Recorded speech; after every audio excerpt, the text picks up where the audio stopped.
Joint family. रोशनी, अब तेरी शादी की उम्र हो चुकी है। सब तेरे लिए लड़का देख रहे हैं और तू है कि 8-9 बजे बिस्तर से उठ रही है। मम्मी, क्या आप भी सुबह सुबह ज्ञान दे रही हो? सोने तो दो कम से कम। क्या करें, अब तेरी हरकतें ही ऐसी हैं। चल अब बिस्तर छोड़ और मेरे साथ खाना बनाना सीख। ना, मैं नहीं बना रही खाना वाना। आप प्लीज जाइए ना यहाँ से। रोशनी की बातों से निराश होकर निशा वहाँ से चली जाती है। निशा, तुम रोशनी को घर का कामकाज क्यों नहीं सिखाती? अगर यही हाल रहा फिर तो 2 दिन में उसके ससुराल वाले उसे यहाँ छोड़कर चल देंगे। मैं तो बहुत कोशिश करती हूँ उसे घर की जिम्मेदारियां सिखाने की, लेकिन वो मेरी सुने तब ना। आप तो जानते ही हैं ना कि वो कितनी जिद्दी है। हमें निशा के लिए एक ऐसा लड़का ढूंढना होगा जिसका भरा पूरा परिवार हो।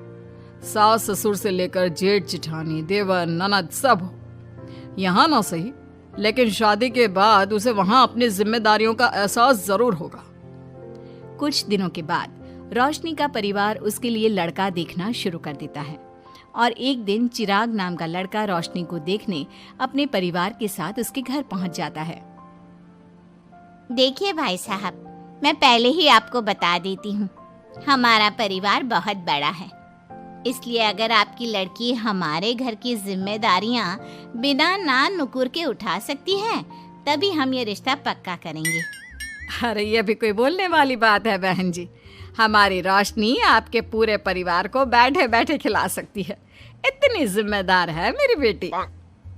अगर ऐसी बात है फिर तो हमें इस रिश्ते से कोई आपत्ति नहीं है। तो फिर चट मंगनी पट ब्याह के बारे में क्या ख्याल है? हाँ, बिल्कुल। शादी में देर किस बात की? 3 हफ्ते बाद ही शादी का शुभ योग है। अगर आपको कोई दिक्कत ना हो तो हम इनकी शादी भी 3 हफ्ते बाद ही करा देते हैं। अरे हमें इसमें कोई परेशानी नहीं है। इस तरह दोनों परिवारों में शादी की तैयारियां शुरू हो जाती है और कुछ ही दिनों बाद रोशनी की शादी चिराग से करा दी जाती है। शादी के बाद, बहू, इनसे मिलो। ये है तुम्हारी दादी सास, ये बड़ी सास और बड़े ससुर, ये तुम्हारे जेठ, ये जेठानी, ये दोनों तुम्हारे देवर और ये इस परिवार की सबसे छोटी बेटी सिमरन, यानी कि तुम्हारी ननद है। परिवार में इतने सारे लोगों को देखकर रोशनी का सर चकरा जाता है। वो अपना सर पकड़ लेती है और मन ही मन सोचने लगती है, हे भगवान, ये किस जन्म का बदला लिया है आपने मुझसे? मैंने क्या बिगाड़ा था आपका जो आपने मुझे ऐसा परिवार दिया? बेटा, किस सोच में पड़ गई तुम? और कितने लोग हैं आपके परिवार में? बस हम इतने ही लोग हैं बेटा, ज्यादा लंबा परिवार नहीं है हमारा। अब इससे लंबा और कितना बड़ा परिवार होगा आपका? ये ससुराल कम चिड़ियाघर ज्यादा लग रहा है। कुछ कहा क्या तुमने बेटा? नहीं मम्मी जी, वो मैं बहुत थक गई हूँ, तो क्या अब मैं सोने जा सकती हूँ? हाँ, क्यों नहीं बहू। चिराग, बहू को अंदर कमरे में लेकर जा। जी माँ। चिराग रोशनी को अंदर कमरे में लेकर जाता है। चिराग, मुझे यहाँ नहीं रहना, मुझे अलग रहना है। ये तुम क्या बोल रही हो रोशनी? अभी तो आई हो तुम और अभी अलग होने की बात कर रही हो। परिवार वालों को पता चलेगा तो कितने दुखी होंगे वो लोग। मुझे नहीं मतलब किसी से, और इसे तुम परिवार कहते हो? ये परिवार कम कोई गली मोहल्ला ज्यादा लग रहा है। रोशनी, अभी तुम नई हो इस परिवार में, इसलिए शायद तुम्हें ऐसा लग रहा है। कुछ दिन में आदत हो जाएगी तुम्हें। चिराग की बात सुनकर रोशनी अपना सर पकड़ लेती है। आपको समझाना तो दीवार में सर पटकना है। मैं सो रही हूँ, लाइट ऑफ मत करना, मुझे अंधेरे में नींद नहीं आती। इतना बोलकर रोशनी बिस्तर पर लेट जाती है। रोशनी को देखकर चिराग का मुंह खुला का खुला रह जाता है। वो भी पैर पटकते हुए बिस्तर के दूसरे कोने में अपना मुंह मोड़कर सो जाता है। अगले दिन, देवरानी जी, आप उठ भी जाइए, सुबह के 6 बज चुके हैं। सोने दो ना मम्मी, क्यों परेशान कर रही हो? देवरानी जी, मैं आपकी मम्मी नहीं जेठानी हूँ।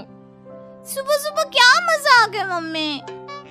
इतना कहकर रोशनी अपनी आंखें मसलते हुए उठती है और अपनी जेठानी को देखकर चौंक जाती है। दीदी आप यहाँ? पिछले 1 घंटे से तुम्हें उठा रही हूँ, लेकिन तुम हो कि अब उठ रही हो? लेकिन अभी तो सिर्फ 6 बज रहे हैं, आपने मुझे उठाया क्यों? वो इसलिए क्योंकि आज तुम्हारे इस घर में पहली रसोई है, तो खाना आज तुम्हें ही बनाना होगा ना। क्या? मुझे पूरे मोहल्ले के लिए खाना बनाना पड़ेगा? नहीं रोशनी, तुम्हें पूरे मोहल्ले के लिए नहीं, सिर्फ परिवार के लोगों के लिए ही खाना बनाना है। आपका परिवार किसी मोहल्ले से कम है क्या? कुछ कहा क्या तुमने? हाँ नहीं दीदी, आप चलिए, मैं अभी फ्रेश होकर आती हूँ। आरती वहां से चली जाती है, जिसकी थोड़ी देर बाद रोशनी भी रसोई में जाकर मजबूरी में सबके लिए खाना बनाने लगती है। पूरे 2 घंटे मेहनत करने के बाद उसका खाना बनकर तैयार होता है। वाह बहू, खाना तो बड़ा स्वाद बना है। सच में बहू, तुमने भले ही बहुत देर लगाई खाना बनाने में, लेकिन खाना बहुत स्वादिष्ट बना है। आपके हाथों में तो जादू है देवरानी जी। मैं तो कहती हूँ अब से रोज आप ही खाना बनाया कीजिए, क्यों मम्मी जी? हाँ हाँ बेटा, बिल्कुल ठीक कहा तुमने। रोशनी, आज से रोज तुम ही खाना बनाना। ये सुनकर रोशनी चौंक जाती है। खाना खाने के बाद सभी लोग रोशनी को शगुन का नेक देते हैं और फिर अपने अपने रूम में चले जाते हैं। क्या यार रोशनी, इतना टेस्टी खाना बनाना जरूरी था क्या? अब फंस गई ना तू। ये सब माँ पापा की वजह से हो रहा है, उनके कारण मुझे ये सब झेलना पड़ रहा है। रोशनी गुस्से में अपने रूम में जाती है और अपनी माँ को फोन मिलाती है। मम्मी, मैं आपको कभी माफ नहीं करूंगी। आपने जानबूझकर मुझे इतने बड़े परिवार में भेजा है, जहाँ मुझे सांस लेने की भी फुर्सत नहीं है। हमने ये सब इसलिए किया ताकि तू अपनी जिम्मेदारियां निभाना सीखे। अब मायके की तरह ससुराल में भी अपनी जिम्मेदारियों से मुंह मत मोड़ लेना। मुझे नहीं रहना माँ यहाँ। इस घर में जितने लोग हैं उतने तो हमारे गली मोहल्ले में भी नहीं थे। माँ, मैं आपसे आपकी सारी बातें मानूंगी, पर प्लीज मुझे यहाँ से ले जाइए। बिल्कुल नहीं, अब से वही तेरा सब कुछ है। वहां से भागने के बजाय अपनी जिम्मेदारियां पूरी करना सीख, इससे हमें भी थोड़ी खुशी मिल जाएगी। माँ की बातों से निराश होकर रोशनी फोन काट देती है, जिसके बाद उसकी नजर नेक में मिले पैसों पर पड़ती है और वो फटाफट से बिस्तर पर बैठकर पैसे गिनना शुरू कर देती है। अरे वाह, ये तो पूरे 25,000 रुपए हैं। किसी ने भी 5100 से कम का नेक नहीं दिया।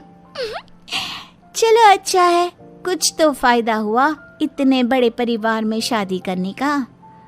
अब इन सब पैसों से मैं अकेले शॉपिंग करूंगी, बहुत मजा आएगा। शॉपिंग के बारे में सोच सोच कर ही रोशनी अपने बिस्तर पर कूदने लगती है। उसे बिस्तर पर कूदता देख सभी लोग चौंक जाते हैं। भाभी, आप ऐसे क्यों उछल रही हो? छोटी बच्ची हो क्या? अपनी ननद की बात सुनकर रोशनी का मुंह खुला का खुला रह जाता है। थोड़ी देर बाद रोशनी घर में बिना बताए शॉपिंग के लिए निकल जाती है और शगुन में मिले पूरे पैसों को शॉपिंग में उड़ा देती है। शाम में, देवरानी जी कहाँ गई थी आप? जानते हैं सब आपके लिए कितना परेशान हो गए थे, कम से कम आपको बताकर तो जाना चाहिए था ना। सॉरी दीदी, मैं आप लोगों को बताना भूल गई। वैसे इतने सारे बैग किस चीज के हैं? तुम शॉपिंग करने गई थी क्या? हाँ दीदी, वो आज नेक में इतने सारे पैसे मिले थे ना, तो मैंने सोचा क्यों ना मैं उन पैसों की शॉपिंग ही कर लूं। अरे वाह, ये तो बहुत अच्छा सोचा तुमने। मम्मी, पापा, सिमरन, देवर जी, सब बाहर आइए। देखिए रोशनी हम सब के लिए क्या लाई है। रोशनी कुछ समझती उससे पहले ही वहाँ सब लोग आ जाते हैं। क्या हुआ आरती बहू, क्यों चिल्ला रही हो? अरे देखिए ना माँ, रोशनी हमारे लिए शॉपिंग करके आई है। वो देखिए, रोशनी हम सब के लिए कितने कपड़े लेकर आई है। आरती की बात सुनकर रोशनी के पैरों तले जमीन खिसक जाती है। उसके मुंह से एक शब्द तक नहीं निकलता। सच में भाभी, आप कितनी अच्छी हो। बेटा, हम सबके लिए तुझे खरीदारी करने की क्या जरूरत थी? अभी तेरी नई नई शादी हुई है, तुझे अपने लिए लेना चाहिए था ना। एक काम कर, ये सारे कपड़े तू ही रख ले, किसी को कुछ देने की जरूरत नहीं है। चलो, कोई तो समझदार है इस घर में। वाह भाभी, कितनी सुंदर ड्रेस है। ये शॉर्ट ड्रेस मुझे पता है आप मेरे लिए ही लाए होंगे, है ना? इसे मैं रख लेती हूँ। माँ, रोशनी इतने प्यार से सबके लिए कपड़े लेकर आई है, हमें मना नहीं करना चाहिए। तू सही बोल रही है बेटा, उसका मन रखने के लिए मैं ले लेती हूँ 1-2 साड़ियाँ। रोशनी झूठी मुस्कान लिए खड़े होकर सब देखती रहती है। देखते ही देखते उसके लाए सारे कपड़े घर वाले आपस में बांट लेते हैं और अब सिर्फ एक रुमाल को छोड़कर उसके पास कुछ नहीं बचता। अब ये रुमाल भी क्यों छोड़ा, इसे भी ले ही लेते। इतने में ही सिमरन रोशनी को आवाज देती है। भाभी, वो गलती से रुमाल रह गया है, क्या वो मुझे मिल सकता है? रोशनी वो रुमाल भी सिमरन को दे देती है। इतनी मेहनत से मैंने ये सब कुछ लिया था, लेकिन इन लोगों से मेरी खुशी बर्दाश्त नहीं हुई, कुछ भी नहीं छोड़ा। थोड़ी देर बाद रोशनी का पति भी वहां आ जाता है। मैंने सुना है आज तुमने सभी के लिए खरीदारी की है, तुम मेरे लिए कुछ लेकर नहीं आई? बस फिर क्या था, इतना सुनते ही रोशनी का पारा हाई हो जाता है और वो चिराग को घूरने लगती है, जिससे चिराग डर के मारे वहां से खिसक जाता है। हाय रे, फूटी किस्मत मेरी, जो ये जॉइंट फैमिली मेरे मत्थे चढ़ी।